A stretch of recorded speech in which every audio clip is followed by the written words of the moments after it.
Alright everyone, welcome back to the garage. DRZ 400 SM. It is almost time. It's raining like crazy. It's supposed to be 17 degrees for the next few days, so why not do the oil change now?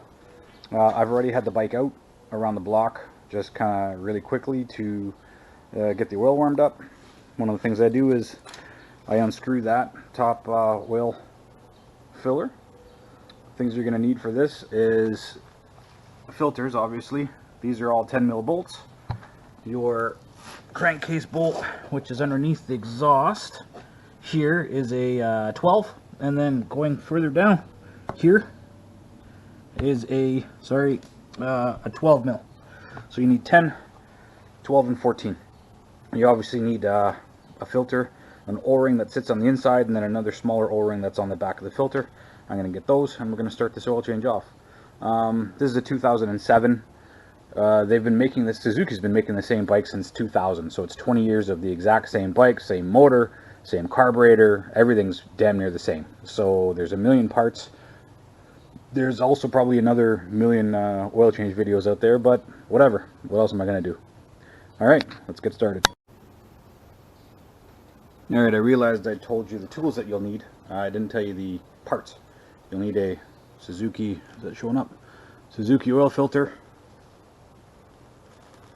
This is the small inner O-ring. Suzuki OEM part number is 09280130004. That's direct from Suzuki, should you guys want to get one. The outer oil ring, or sorry, O-ring, is 09280540001. It's an O-ring, and of course you're going to need some crush washers for that 14 and the 12 mil bolt. Alright, so to get started, I'm going to do the front bolt, which is the 12.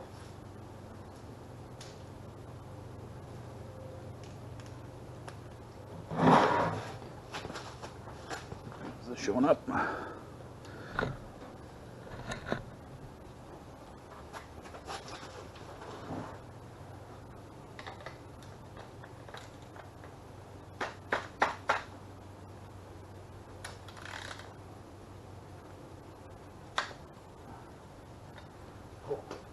So all I'm doing is breaking the torque on that bolt. Put my oil pan in there. If you saw me hitting on that bolt a little bit to start with, it's simply because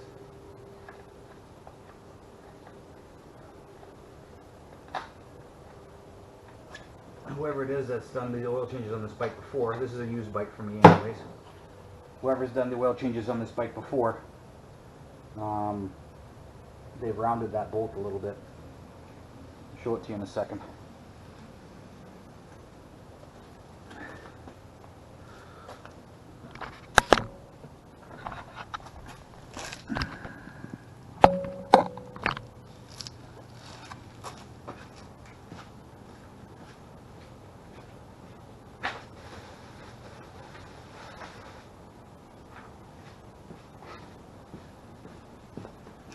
As you can see, the oil is draining. I'm going to grab this bolt right here.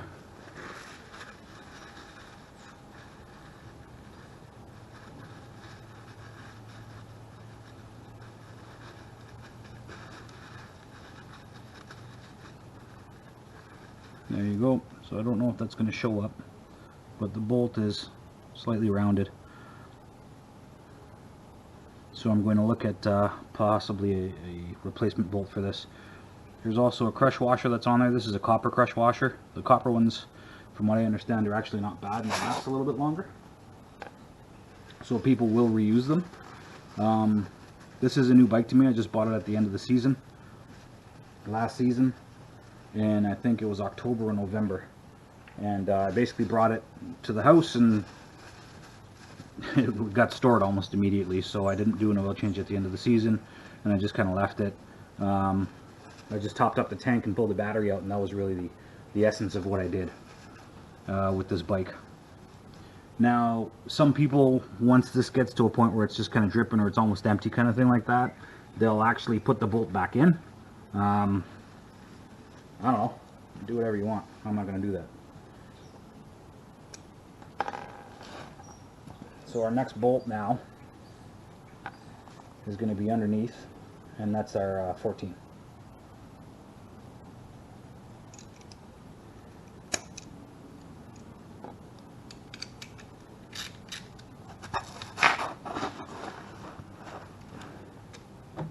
You also might want to put this bike up on a stand, a center stand. I don't have one yet. I'm going to make one. That felt tight. I'm going to make one out of basically just 2x4s. You just need to make yourself up a box. And I'm going to be doing that up.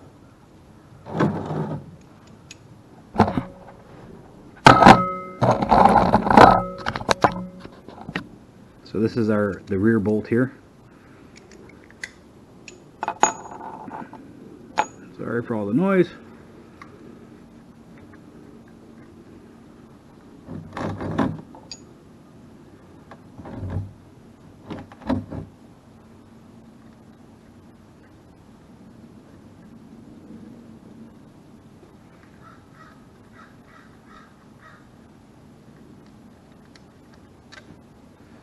And there you go. So the rear bolt has actually got a magnetic plug on the back here. I'm going to clean that off and I'm going to show it to you. You want to check that for basically metal shavings, oil, things like that. Not oil, it's already got oil on it. You want to check it for metal shavings.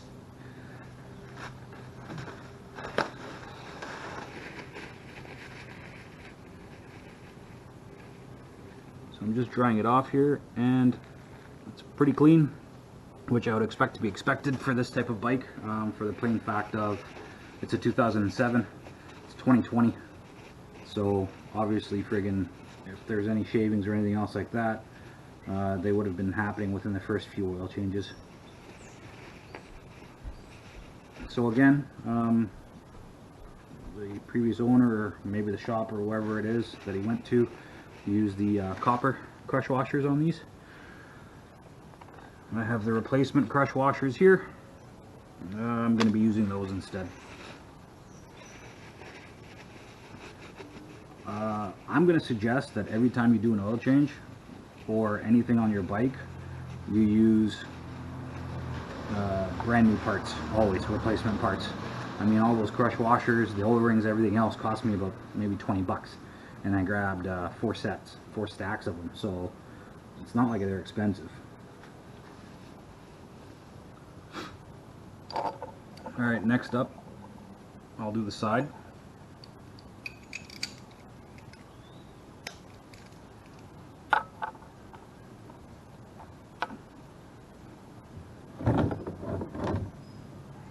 Oh, one other thing I'll do is I'll actually straighten the bike out. Just because it's not on a center stand, and that'll sometimes help it get a little bit more oil out. Alright. So again, these ones are a 10 mil.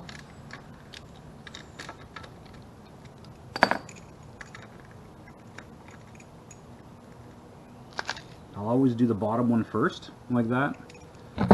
And you can see that by cracking that bottom bolt, it'll automatically start to kind of leak out the oil,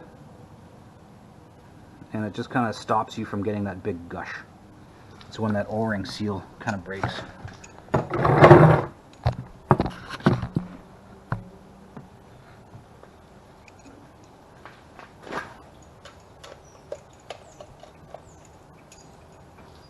Now there is a spring also behind here, which is what you got to watch out for. That's the second one. Cool.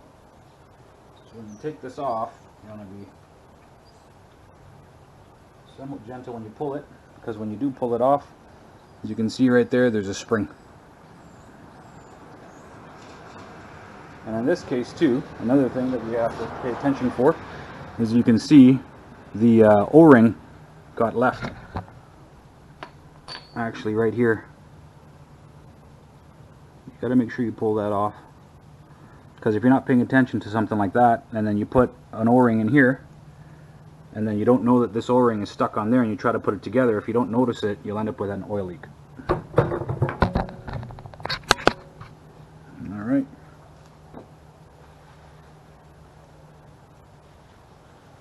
So I'm just going to clean up top of my cap a little bit.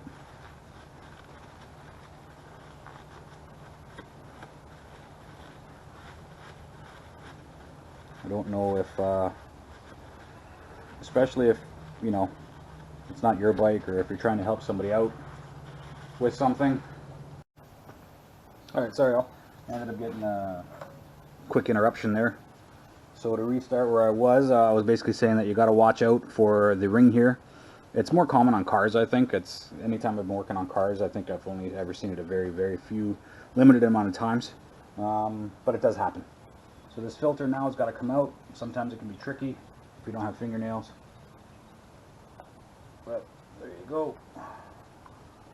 There's the old oil drain plug, or old, Jesus, old drain filter. And as you can see, the O-ring, which goes onto there. Okay, it's not there either. And it's not there either. So there you go. The guy didn't put one on. Wow. See? This is where I like to do my own maintenance. Okay. So I'm going to show you how this is supposed to go. So again, I'm going to just kind of right the bike, as I don't have it up on a stand. Help this oil out a little bit.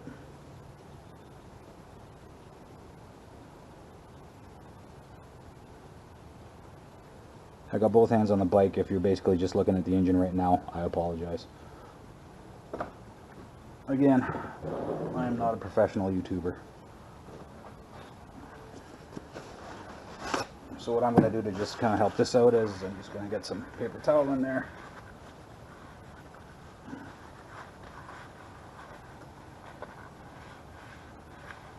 And clean that out. Cool.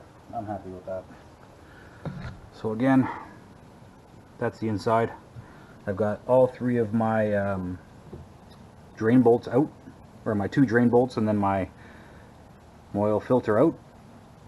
And then right down here is the exhaust, part of the exhaust, or actually no, it's not, it's the frame. My bad. It's the frame. I'm going to wipe all of that down. So this might end up sucking, but our original old drain plug here is going to go on there.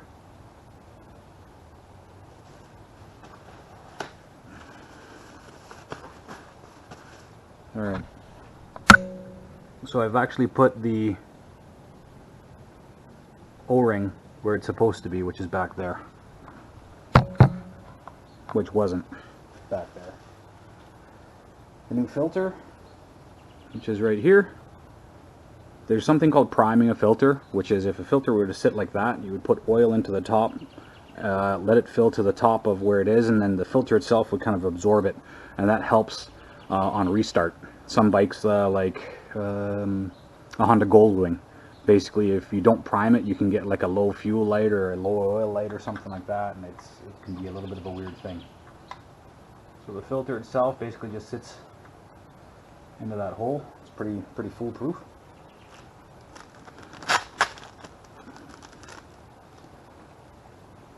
O-ring for here sits in there pretty simply. If you're ever worried about like it popping out or something like that, it didn't there because obviously I left enough of it here. But what you can do is you can basically just wet a corner of it, right? And then when you put it in, just kind of helps it to stick a little bit. Right, and then it won't pop out. Now the only important thing to remember with this is there's an arrow right there. That arrow points up. That basically lets you know that Like, it's not going to be like that. It's the arrow points up, and that's where it's got to go.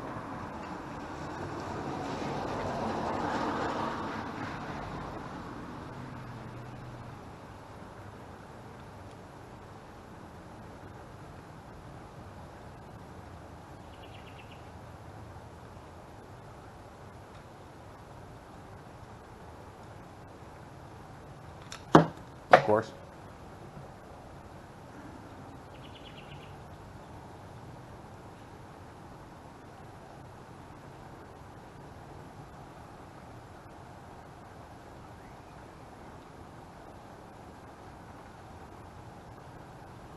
Now, one thing that I will tell you about Suzuki's, it is so easy, I don't know what it is, to strip these bolts and like to crack the oil pan and stuff like that. I did it actually on a Gixxer 600 once. I was tightening and I wasn't torquing. I was just kind of going by like hand feel kind of thing. And essentially I spun the bolt. So we got lucky. We were able to pull the drain pan out, and then basically we went from, I can't remember, it was like a regular 15 mil bolt, and then we threaded it out into a 16, and then we just put a 16 oil drain plug in there, and we managed to make it work. These, I've seen a spec torque on them for, I don't know, I think like 8 pounds, 8 foot-pounds or something. I don't have that. This, I'm literally just going to go like a 16th pass tight. So that was tight. I'm going to go back on, and I'm literally going to go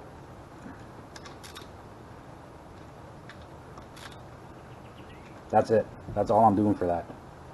I'm not going past that. These bolts down here, I believe it's 15 pounds, and no, 15 on the rear, and then I think it's 13 on the front. I'm going to do 13 for both because they have the crush washer there, and I'm just going to check it on afterwards. You can do whatever you want to your own bike. This is just how I do it. This is how I do my bike. All right. I don't have a small enough bar, foot-pound bar, so I've got an inch-pound bar. Inch-pounds, I'm going to do the conversion, and I'm actually going to get back to you because I can't remember. Alright, apologies, I just had to check on that. So I'm going to do 14 foot-pounds, which is basically 168 inch-pounds. I've already attached the new crush washer onto that bolt. And you can see that this bolt has been rounded, so it doesn't even fully sit in there like that. So I might actually be better off using a wrench, but we shall see. That sounds like an issue for the next oil change. So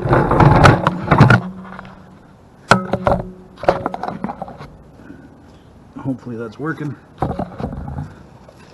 Maybe it's not. I don't know. If this video sucks, well, it sucks.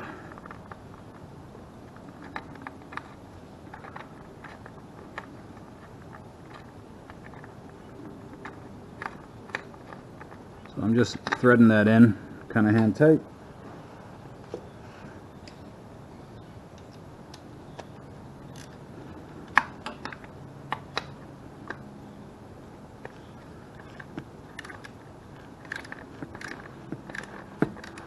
Crush washer is crushing.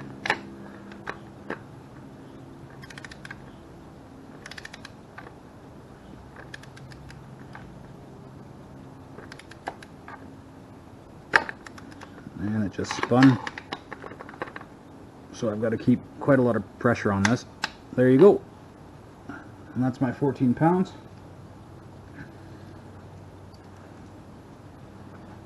Now I'm changing up my socket to the 14 for the rear, which I'm also going to do at 14 pounds. See if that works.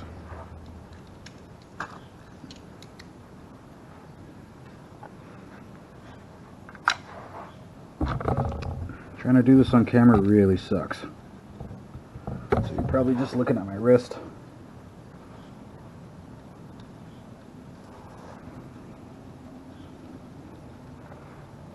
There you go, it's threaded.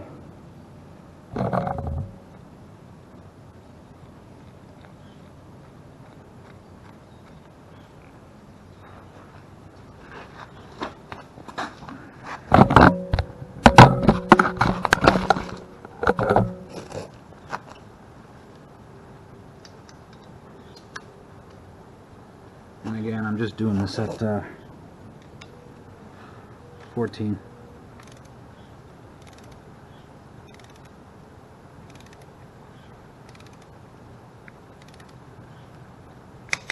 That's it. I always recheck my torque. Perfect.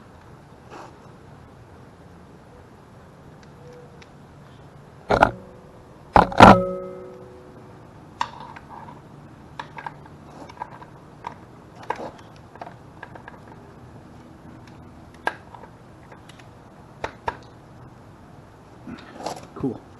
Note to self: buy a new set of plugs.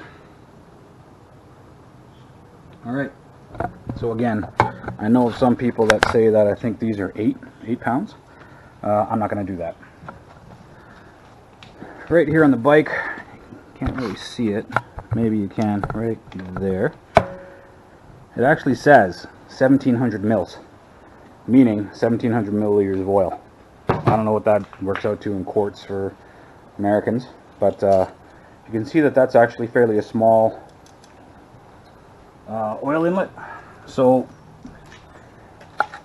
get yourself a funnel and help yourself out. I'm not going to show you how to put in 1.7 liters of oil because I think that's redundant. That's the oil change. Alright, so I gave a friend of mine a quick preview of the video and I said, what do you think of the video? Is it shit? And he says, yeah, it's shit, but post it anyways. But what you got to do is tell people what else you're going to be doing with the bike. Boom. Full FMF power bomb is going to be going on. I'm going to be doing a JD jet kit, and this ugly ass headlight is going to be an LED.